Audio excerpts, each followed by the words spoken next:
우리나라보다 미국에서 엄청난 인기와 팬덤을 이루고 있는 영화가 있습니다. 그 영화의 제목은 스타워즈입니다. 1977년에 개봉해서 2020년까지 시리즈가 계속 나와 있습니다. 근데 그 영화가 시작할 때 유명한 문구가 화면 위로 계속 올라갑니다. 오래전 멀고 먼 은하계에서 그런 문구가 올라가는데요. A long time ago in a galaxy far far away 하면서 빠밤 하고 음악이 나오면 이 영화의 골수 팬들은요 막 박수를 치면서 좋아합니다. 왜 그렇게 이 스타워즈 영화를 좋아할까요? 잘 구성된 판타지 영화의 스토리는 놀라운 감동과 재미를 선사합니다. 그 이야기가 허구인 줄 알면서도 그렇게 좋아하는 이유가 무엇일까요? 그 영화 속의 내용을 보면요, 외계 존재와의 접촉이 있습니다. 함께 편을 이루어서 싸우기도 합니다. 악당과 결투해서 결국에는 의인이 이긴다라고 하는 설정도 있고요. 또 아름다운 공주와의 사랑 이야기도 있습니다. 불가능한 미션을 성공하는 그런 액션 부분들도 나와 있어요.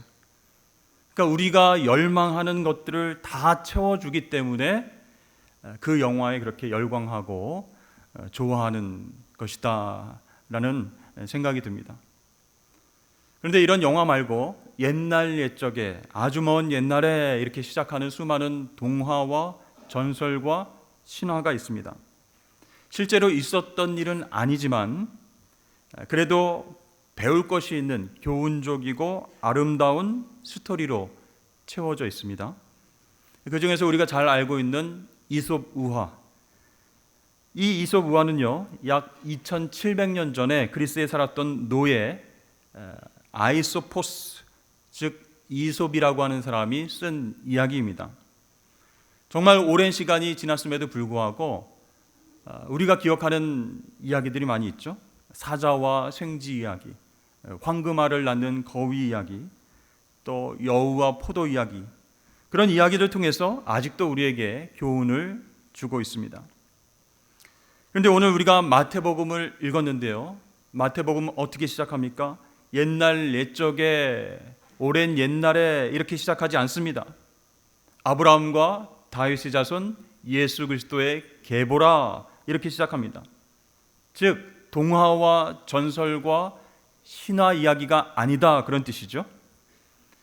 예수 그리스도의 탄생과 행적에는 역사적인 근거가 있고 예수라고 하는 분이 허구가 아니라 실존 인물이다라는 것을 나타내고 있습니다. 따라서 예수님의 탄생은 어떤 교훈과 재미가 있는 꾸며낸 이야기가 아니라 실제적인 소식이라는 것이, 이 성탄절에 관한 성경의 본문들이 많이 나와 있는데 그것을 읽어보면요, 실제로 역사 가운데 있었던 일, 메시아가 이 땅에 태어나신 기쁜 소식에 관한 선포가 곳곳에 나타나 있음을 알 수 있습니다. 자, 거기에 등장하는 아기 예수의 부모인 요셉과 마리아, 또 경배하기 위해서 찾아온 목자들과 동방박사, 이 사람들은 우리에게 교훈을 주기 위해서 등장하는 인물이 아닙니다.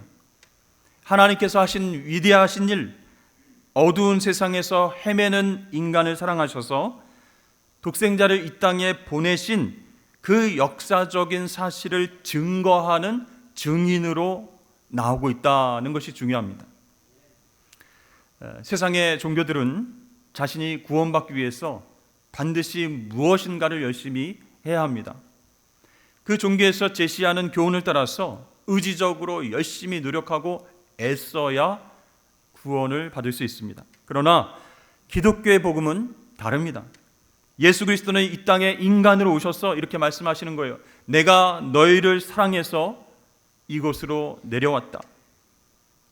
내가 길이요 진리요 생명이다. 나를 믿으면 구원을 얻을 것이다. 이렇게 말씀하십니다. 그래서 기독교는요, 교훈을 받아들이고 행함으로 구원받는 것이 아니라 구원의 기쁜 소식인 예수 그리스도를 믿기만 하면 구원을 얻게 되는 놀라운 은혜가 있는 종교인 줄로 믿습니다. 이 세상 사람들도요, 성경에 나오는 예수님의 이야기를 잘 알고 있습니다.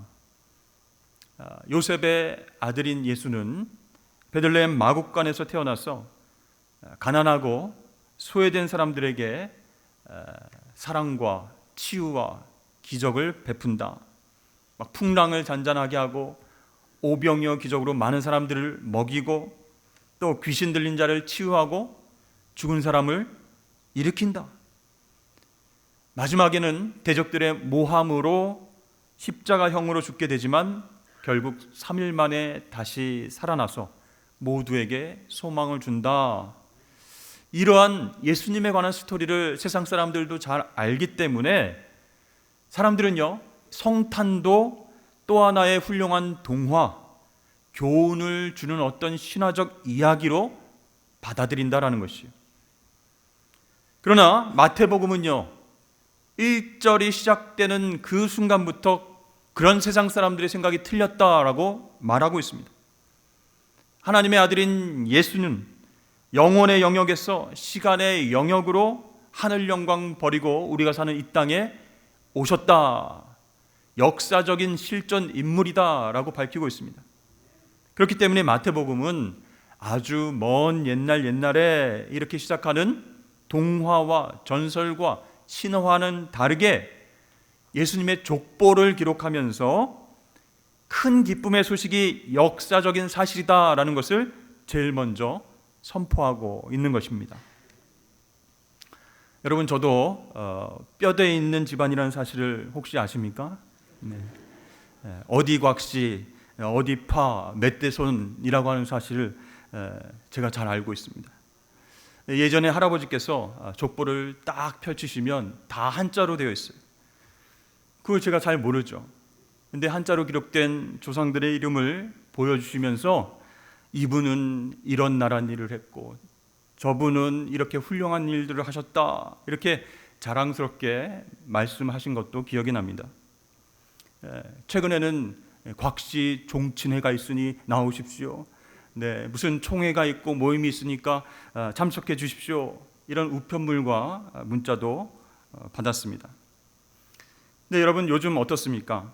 사실 족보, 뿌리, 종친회, 거기에 대한 관심이 점점 적어지고 있습니다. 더 이상 우리가 살아가는데 별로 중요하지 않다, 이렇게 생각을 하게 되는 것이죠. 왜 그럴까요? 우리가 사는 사회가 점점 가족 중심 공동체에서 개인 중심으로 이동하고 있기 때문입니다. 그렇다면 마태가 살았던 당시의 문화는 어땠을까요? 네, 우리가 잘 알듯이 가족 중심의 공동체였습니다. 나의 이력뿐만이 아니라 집안과 혈통과 가문, 자신과 관계된 사람들의 명단이 너무나 중요했습니다. 그렇기 때문에 그 당시에도 족보를 위조하는 일들이 있었습니다. 자신의 이력에 도움이 안 되는 사람의 이름은 삭제, 빼기도 했다는 얘기죠. 그러니까 부끄러운 역사를 남긴 사람의 이름을 지우면서 나하고는 아무 관계가 없는 것처럼 그렇게 만들었다는 것이에요.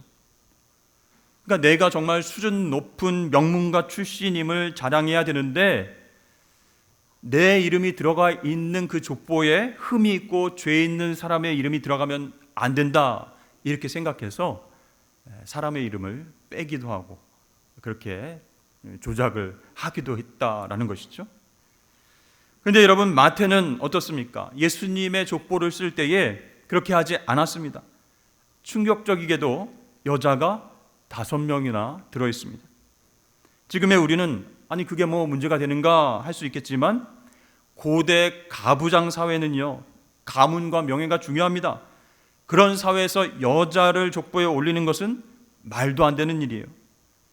더군다나 이 마태는 예수님을 위대한 메시아로 소개해야 되는데 이 예수님 족보에 실린 여자들이 그 메시아의 명예와 권위를 떨어뜨리고 있지는 않은가 걱정이 되는 것이죠. 자, 다말과 라합이라고 하는 여인은 가나안 출신 이방 여인입니다. 룻은 모압 여인, 이방 여인 출신이에요. 자, 유대인들은 이런 이방인 출신을 부정하게 여겼습니다. 성막에서 제사를 드릴 수도 없는 사람, 하나님이 구원해 주시지 않는 민족, 이렇게 생각했습니다. 또한 이 여인들의 혼인 관계도 평범하지 않다는 것이에요. 이 다말이라고 하는 여인은 시아버지 유다를 속여서 자신과 동침하게 만들어서 아들을 낳았습니다. 라합은 여러분 잘 아시죠? 여리고에서 몸을 파는 기생이었습니다. 또 룻은 남편을 잃은 과부였지만 보아스와 결혼했습니다. 또 우리아의 아내 바세바는 다윗과 간음죄를 범했습니다. 또 마리아는 남편 요셉이 아니라 성령에 의해서 예수님을 잉태했습니다. 이렇게 이 여인들은요, 주변에서 흔히 볼 수 없는 정상이 아닌 혼인관계를 맺은 사람들이에요.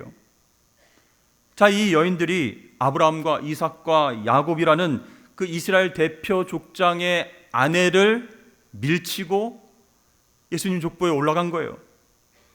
그러니까 사라, 리브가, 레아, 라헬도 있는데 그 여인들의 이름은 들어가지 않고 왜 이 이방 여인들, 혼인 관계가 복잡한 그런 여인들의 이름이 올라가 있는가?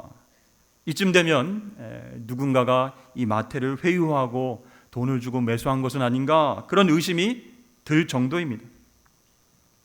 그나마 위안을 삼을 수 있는 것은 왕이 족보에 들어있다는 것이죠. 조상 중에 왕이 있다는 것 그래도 자랑할 만하지 않습니까? 그런데 이 마태는요, 이 다윗 왕 아내의 이름을 적지 않고 우리아의 아내라고 소개하고 있습니다. 이새는 다윗 왕을 낳으니라. 다윗은 우리아의 아내에게서 솔로몬을 낳고. 여러분, 왜 밧세바에게서 솔로몬이 나왔다 이렇게 하지 않고 우리아의 아내에게서 나왔다 이렇게 적었을까요? 그것은 바로 다윗 왕의 죄악과 치부를 드러내기 위해서였습니다. 그렇다면 여러분, 마태가 소개하는 메시아 예수님의 족보에 대해서 어떤 생각이 지금 드십니까? 한마디로 뒤죽박죽 형편없는 족보다, 그런 생각이 든다는 거예요. 기록되지 말아야 할 족보, 정말로 부끄럽고 폐기 처분해야 할 그런 족보 아니겠습니까? 간음과 근친상간과 도덕적인 흠이 있는 인간에게서부터 메시아가 오셨다, 그 사실을 여과 없이 드러내고 있다는 것이에요. 모세율법에 따르면 그 사람들은 모두 하나님 앞으로 나아갈 수 없는 죄인들입니다. 그럼에도 불구하고 그 모두를 예수님의 조상으로 인정하고 공적으로 선포하고 있습니다. 그렇다면 뭔가 의미가 있어서, 메시지가 있어서 그렇게 족보를 적지 않았을까 생각을 하게 되는 것이죠. 마태가 기록한 이 뒤죽박죽 족보, 과연 무슨 의미가 있을까요? 그것은 바로 저와 여러분들의 혈통, 또 공로와 행위는 중요하지 않다라는 것이에요. 예수 그리스도를 구주로 믿기만 하면 그분의 은혜가 저와 여러분의 죄를 덮고 예수님의 가족으로 인정된다라고 하는 뜻입니다. 여러분, 우리가 아무리 부정하고 흠이 있고 죄가 많다 할지라도 거룩하신 예수님을 전염시킬 수가 없습니다. 그러나 반대로 우리가 회개하며 예수님 앞으로 나아가기만 한다면 예수님의 거룩하심이 우리에게 전염이 됩니다.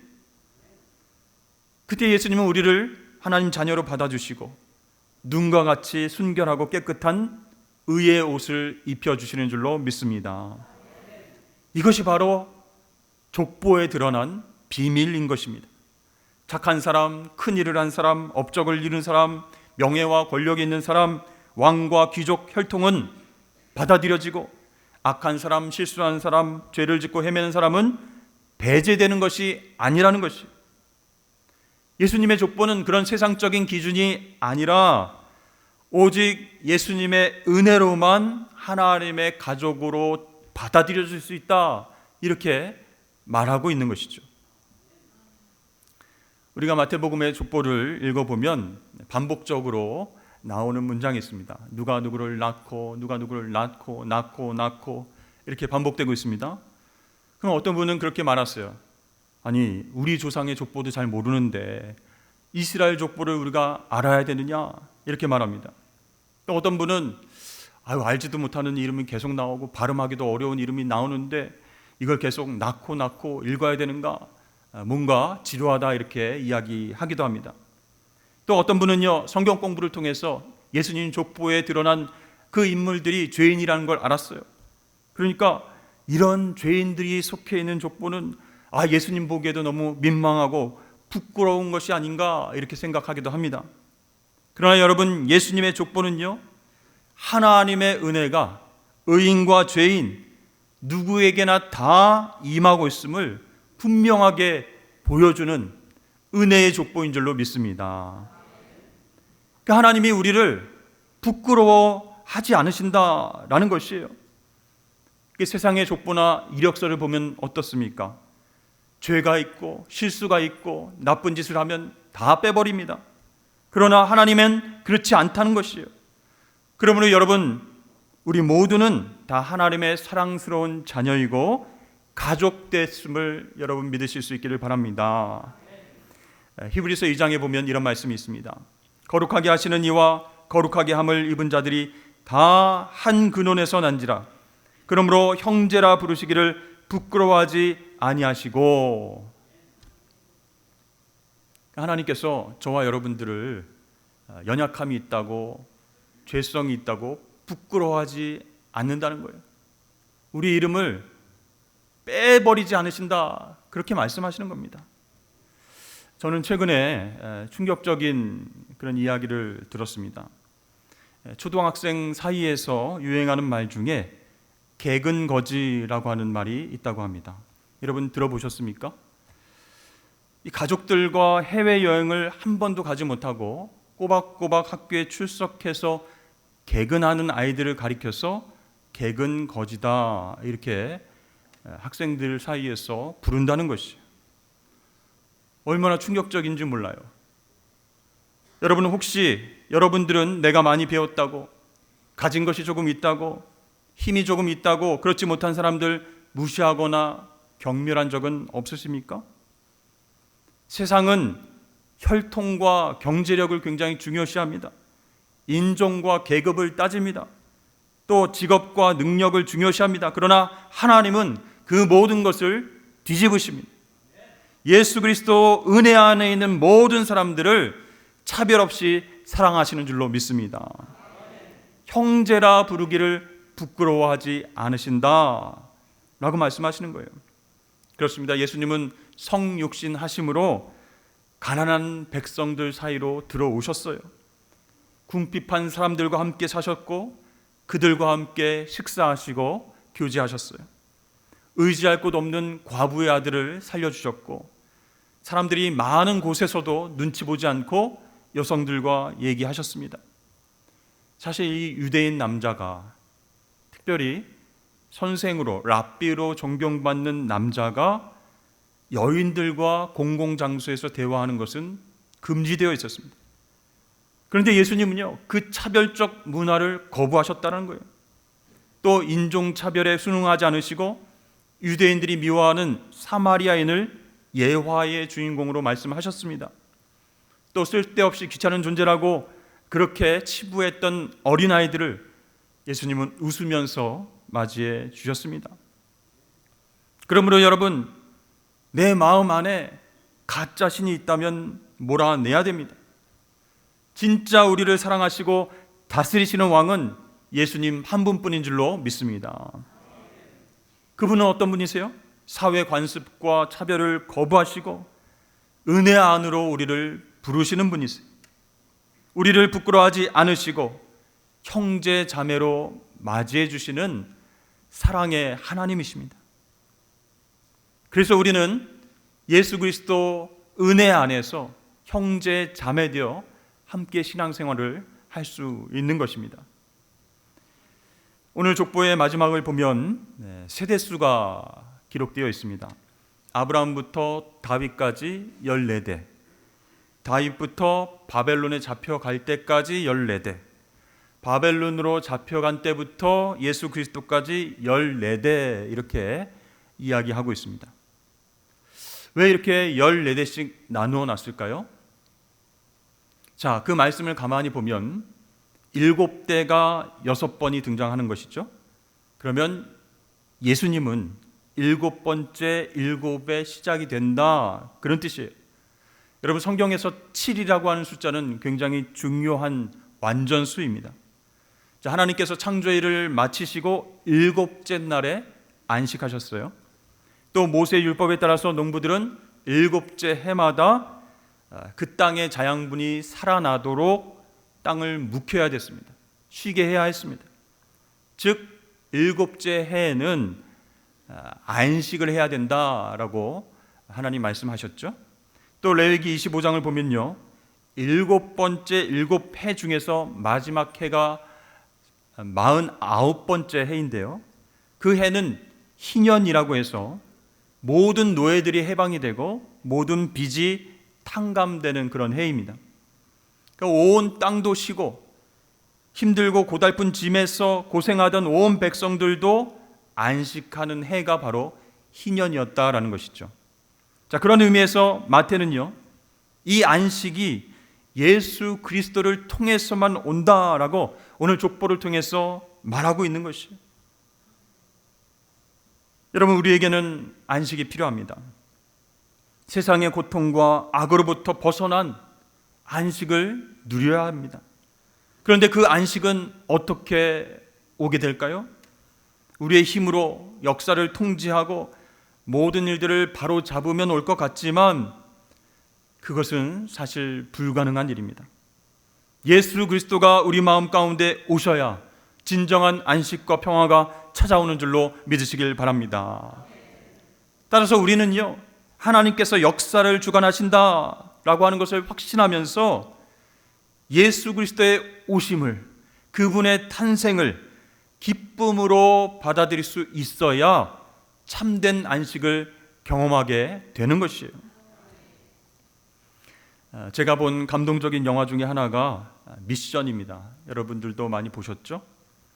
가브리엘과 멘도사라고 하는 두 명의 선교사가 폭포를 막 기어 올라갑니다.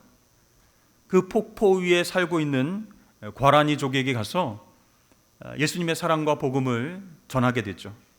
그러자 그 종족 모두가 예수님을 구주로 받아들이고 정말 그 종족 가운데에 천국의 모습이 펼쳐지게 되었습니다. 바로 그때 포르투갈 군인들이 그곳까지 쳐들어오는 것이에요. 두 명의 선교사는 이것을 어떻게 대응할까 고민하면서 기도를 했는데요, 가브리엘과 멘도사의 의견이 갈렸습니다. 이 멘도사는 정의의 이름으로 맞서서 싸우자 이렇게 말합니다. 그러나 가브리엘은 하나님의 뜻에 맡기자 하면서 이렇게 말합니다. 만약에 힘이 정의를 실현한다면 하나님의 사랑이 머물 자리는 어디입니까? 이렇게 말을 하는 것이요. 여러분, 그렇습니다. 하나님의 공의라고 하는 힘이 우리를 다루신다면 죄인인 우리는 그 누구도 구원받을 수가 없는 것입니다. 그러나 하나님의 사랑이 십자가 위에 나타났고 그 은혜와 사랑이 우리 마음 가운데에 머물렀을 때 놀라운 구원의 역사가 시작되었습니다. 그래서 여러분, 인생에서 때로는 멘도사의 자세도 필요합니다. 그러나 하나님께서 진정 원하시는 것은 가브리엘의 자세예요. 사랑이 머무는 자리를 기대하는 것입니다. 우리는 힘을 길러야 됩니다. 그러나 원수를 갚기 위해서 힘을 기르는 것이 아니어야 합니다. 죄와 연약함과 싸우고 하나님과 화해하기 위해서, 또 나 같은 죄인을 살려주신 그 놀라우신 사랑으로 다른 사람을 용서하기 위해서 내적인 힘을 길러야 한다는 것이에요. 우리 모두 어려운 시대를 살아가고 있습니다. 그러나 우리가 결코 낙심하지 않을 것은 뒤죽박죽처럼 보이는 예수님의 족보, 거기에 나타난 하나님의 놀라운 은혜와 사랑이 지금도 계속되기 때문입니다. 특정한 사람이 아니라 모든 사람을 위해서 자기를 대속물로 주신 그 예수님의 사랑이 현재 우리에게도 계속해서 부어지고 있음을 여러분 믿으시길 바랍니다. 그 사랑으로, 그 은혜로 죄를 이기고 성탄의 기쁨을 경험하시는 저와 여러분 되시길 주의 이름 축복합니다.